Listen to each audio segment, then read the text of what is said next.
জুবিন গাৰ্গক যে totally plan কৰি এটা প্লেন কৰি মাৰ্ডাৰ কৰা হৈছে তাৰে এটা জ্বলন্ত উদাহৰণ আজি আপোনালোকক দেখাই আছোঁ আৰু এইটো বহুত আগৰ পৰাই চলি আছিলে। আপোনালোকে প্ৰথমে এই ভাইৰেল কল ৰেকৰ্ডটো শুনি লওক। আজি ৰাতি 2টা বজাত পোষ্টমৰ্টম কৰিব। আজি তাৰমানে প্লেন কৰি কিনে কৰিছে। আচ্ছা তাতে প্ৰিন্সিপাল গোটাই আহিছে, মোক এমএতে ফোন মাৰিছে।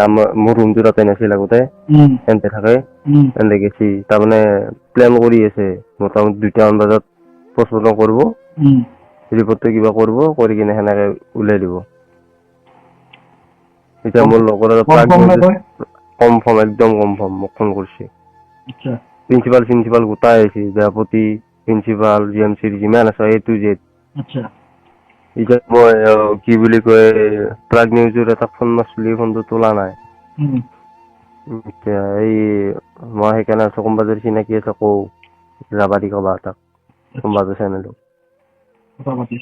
মই যে আপোনালোকক প্ৰথমতে কৈছিলোঁ জুবিনক মৰাৰ যোনটো প্লেনিং সেইটো একচুৱেলি এইকেইদিনৰ প্লেনিং নাছিলে, বা এই 19 তাৰিখৰ দিনা যোনদিনা জুবিনৰ যে মৃত্যু হৈছে সেইদিনাখনৰ প্লেনিং নাছিলে। 10 এপ্ৰিলৰ দিনা 4:37 সিদ্ধাৰ্থ শৰ্মা টেলিকম অফিচলৈ গৈছিল জুবিন গাৰ্গৰ যোনটো চিম তেখেতৰ নামত কৰিবলৈ। একচুৱেলি প্লেনিংটো এতিয়া নহয়, বহুত আগৰ পৰাই মানে বহুত ডাঙৰ এটা ষড়যন্ত্ৰ ৰচা হৈছিল। ইমানখিনি এনেকুৱা ধৰণৰ প্ৰুফ পোৱা পিছত, ইমানখিনি গম পোৱা পাছতো তেখেতলোকক এতিয়ালৈকে এৰেষ্ট কৰিব পৰা নাই কিয়? মই মিছা কৈছোঁ যদি আপোনালোকে মনত ৰাখিব এটা কথা, কেতিয়াও ন্যায় নাপায়গৈ। একদম সঁচা কথা, বেয়া নাপাব কোৱাৰ কাৰণে, একচুৱেলি ক'বলৈ বাধ্য। কাৰণ কেলৈ ইয়াত বহুত ডাঙৰ ডাঙৰ মানুহ সোমাই আছে, যিকেইজনক আমি ভাবিবই নোৱাৰোঁ যে এই মানুহজন তাত থাকিব। যেতিয়া বস্তুখিনি খোলালে মুকলিলৈ আহিব তেতিয়া গম পোৱা যাব, কিন্তু বহুত ডাঙৰ মানুহ সোমাই আছে। ন্যায়টো পোৱাটো আশাটো খুব কম আছে।